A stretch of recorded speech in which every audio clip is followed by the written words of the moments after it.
इच्छा शक्ति हो और उनको सही सपोर्ट हो तो परिणाम कुछ भी लाया जा सकता है।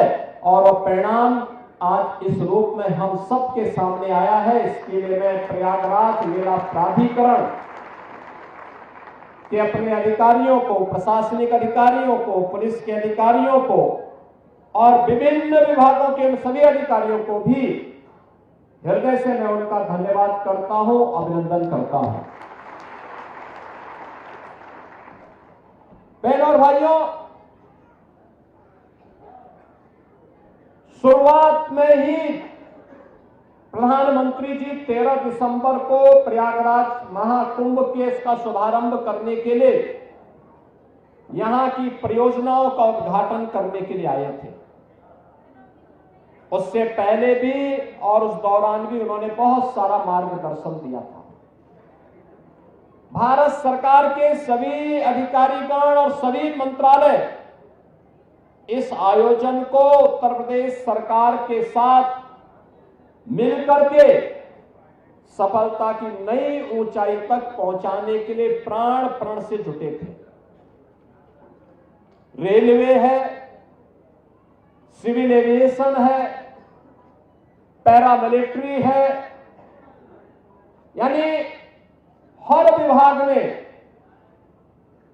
अपने स्तर पर इस आयोजन में भरपूर सपोर्ट किया, सहयोग किया और इसमें आर्थिक रूप से भी सहयोग करते हुए प्रयागराज की कायाकल्प को करने के लिए सड़क परिवहन मंत्रालय ने भी जो योगदान किया, आज महाकुंभ के बहाने प्रयागराज सिटी एक आधुनिक सिटी और स्मार्ट सिटी के रूप में चमक रही है। मैं जब यहां पर आपका अभिनंदन कर रहा हूं तो मैं इसके लिए आज प्रयागराज वासियों का भी अभिनंदन करूंगा, जिन्होंने पिछले 2 महीनों के अंदर बिना किसी संकोच के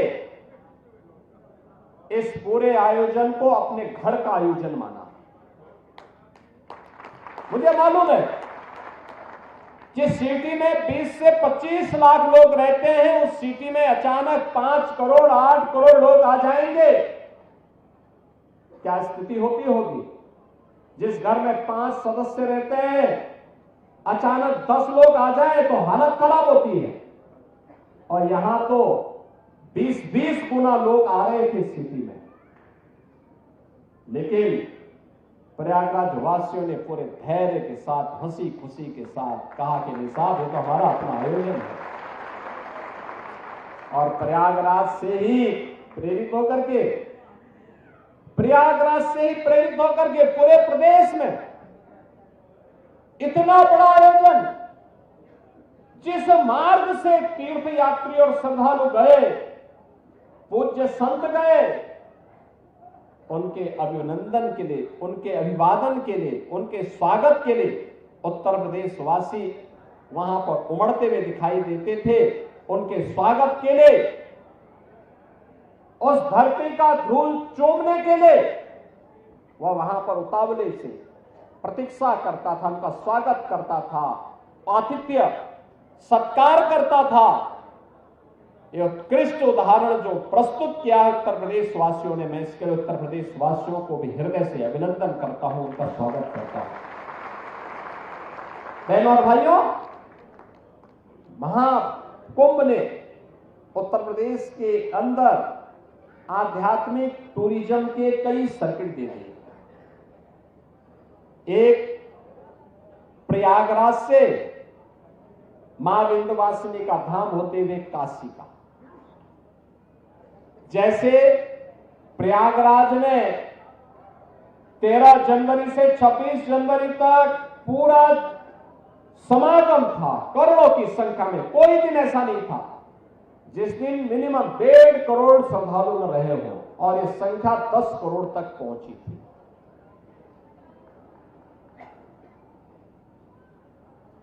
ऐसे ही मां विंध्यवासिनी धाम में इस दौरान प्रतिदिन 5 से लेकर के 7 लाख श्रद्धालु, और काशी बाबा विश्वनाथ के धाम में 10 से लेकर के 15 लाख श्रद्धालु प्रतिदिन जाता था। एक सर्किट यह बना, एक सर्किट बना अयोध्या धाम और गोरखपुर का। अयोध्या धाम में प्रतिदिन इस दौरान 7 लाख से लेकर के 12 लाख श्रद्धालु प्रतिदिन अयोध्या धाम गया, और गोरखपुर में 1 जनवरी से लेकर के कल तक प्रतिदिन 2 लाख 2.5 लाख 2 लाख 2.5 लाख श्रद्धालु इस दौरान वहां जाता था।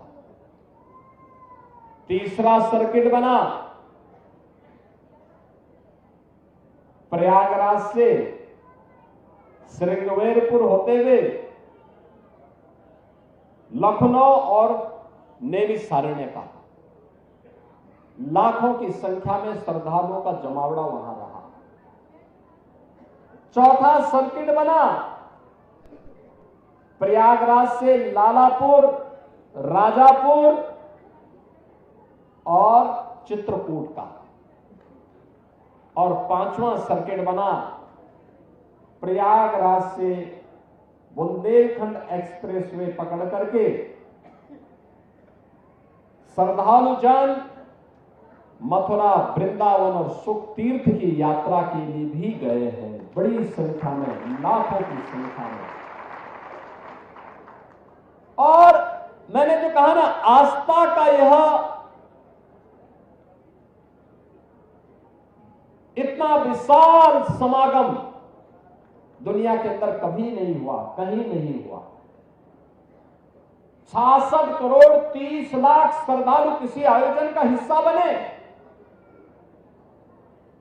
कोई अपहरण की घटना नहीं, कोई लूट की घटना नहीं, कोई छेड़छाड़ की घटना नहीं,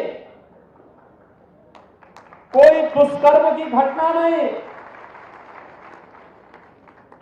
कोई भी ऐसी घटना नहीं जिस घटना के बारे में कोई ये कह सके। विरोधी को भी ढूंढे ढूंढे दूरबीन लगा करके भी और माइक्रोस्कोप लगा करके भी वे इस प्रकार की घटनाओं को उजागर नहीं कर पा रहे। दुष्प्रचार का कोई मौका विरोधियों ने चूका नहीं। जिनको यह आस्था का महासगम समागम अच्छा नहीं लग रहा था, उन्होंने कोई मौका नहीं छोड़ा।